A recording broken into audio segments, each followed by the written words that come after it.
Welcome back mga ka-TV. Ang video na tatalakayin natin ngayon ay ang chapter 8 ng The Beginning After the End, at kung bago ka lang sa channel ko ay huwag mahiyang mag-like, subscribe o follow at i-click ang notification bell para ma-notify ka sa susunod na video. Paalala, ang video na tatalakayin natin ngayon ay maaaring mag-iba mula sa ilalabas na anime. Hindi ko inaangkin ang mga drawing o anumang materyales na ipapakita. Ang layunin ko ay magpakita ng suporta at magbigay ng impormasyon tungkol dito. Ang lahat ng kredito ay nananatili sa mga orihinal na may-ari. Maraming salamat. Habang naglalakbay sina Arthur at ang kanyang grupo patungong Ceres City, lumipas ang ilang araw, unti-unting umuusad ang kanilang paglalakbay sa gitna ng kagubatan. Sa panahong ito, dumaan din ang kaarawan ni Arthur, isang simpleng selebrasyon, ngunit may natatanging regalo mula kay Jasmine, isang maayos na pagkakagawang punyal. Tahimik niyang iniabot ito kay Arthur, ipinaliliwanag na ito'y hindi lang para sa kanyang kaarawan, kundi pati na rin para sa kanyang pagsasanay. Pinahalagahan ni Arthur ang regalo, nauunawaan ang kahalagahan nito hindi lang bilang sandata kundi bilang tanda ng pagtitiwala ni Jasmine sa kanya. Sa isa sa kanilang mga pahinga, tumigil sila sa isang magandang talon upang makapagpahinga at maligo.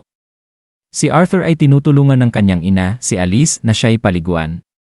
Samantala, si Adam, na laging palabiro, nagsimulang magwisik ng tubig sa kanyang sariling buhok habang si Durden ay natutuwang nakatitig.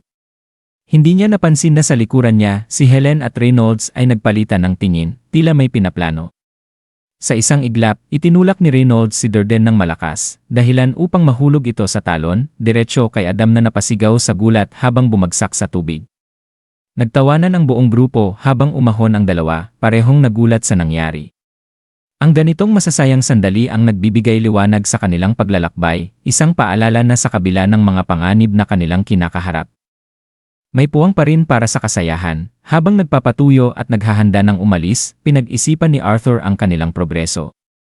Ang pagsasanay kasama sina Adam, Helen, at ang kanyang ama ay nagbunga ng magagandang resulta, unti-unting gumagaling ang bawat isa.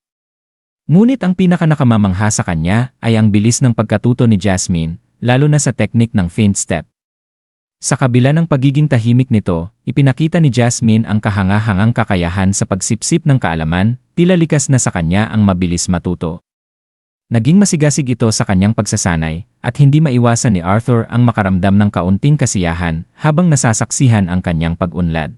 Maya-maya, tinawag ni Alice ang anak, sinabihan siyang magmadali upang maipagpatuloy na nila ang paglalakbay. Sandali lang, Mom, sagot ni Arthur bago sumakay muli sa karwahe. Sa kanilang paglalakbay, nagkwento si Adam, nagbabalik tanaw sa kanilang nakaraan. Alam mo, Art, naaalala ko pa nung laging pinapahamak kami ng tatay mo, natatawang sabi niya. Napangiti si Helen at siningitan ito ng komento, sigurado akong hindi lang si Ray ang nagpasimuno ng gulo noon. Hindi ba may pagkakataong ikaw mismo ang nakapagpasabog ng, ngunit bago pa niya matapos ang sinasabi, dali-daling iniba ni Adam ang usapan. Ay, ano yon? Wala lang. May daga lang yata, haha. Napansin ni Arthur ang kaba sa boses ni Adam. Halatang ayaw nitong ipagpatuloy ang kwento, kaya't lalo siyang naintriga kung ano ang tinutukoy ni Helen. Habang lumilipas ang oras, nakarinig si Arthur ng mahinang ubo mula sa kanyang ina. Agad siyang lumingon. Ayos ka lang ba, Mom? Tanong niya nang may pag-aalala.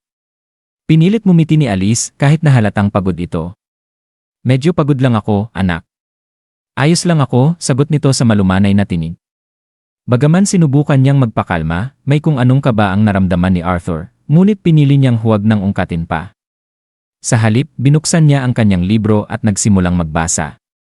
Gayunpaman, hindi nakaligtas sa kanya ang mga palihim na sulyap ni Jasmine, na tila sabik na matuto mula sa kanya.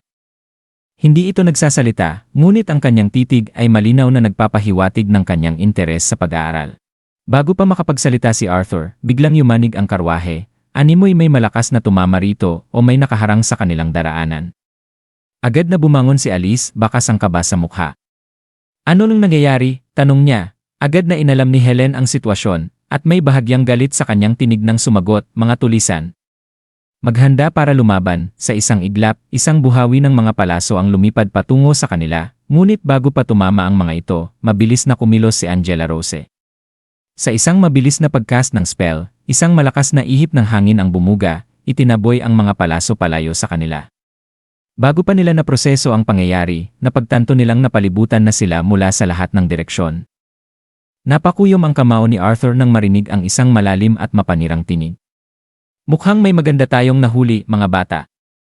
Isang matipunong lalaki na may hawak na malaking palakol ang lumapit, may mapanuksong ngiti sa kanyang mukha.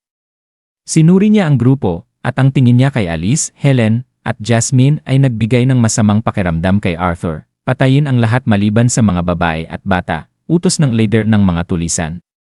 At siguraduhin niyong walang peklat. Mas mababa ang presyo ng sirang paninda, nanlamig ang dugo ni Arthur sa narinig. Hindi lang ito basta pagnanakaw, mga mangangalakal ng alipin ang kanilang nakasalubong. Isang matinding galit ang sumiklab sa kanyang loob. Ngunit pinilit niyang manatiling kalmado. Hindi pa nagsisimula ang laban, at kakailanganin nila ng maayos na plano upang makaligtas ng buhay. At dito nagtatapos ang chapter 8 ng The Beginning After the End. Patuloy lang sa pagsuporta at maraming salamat.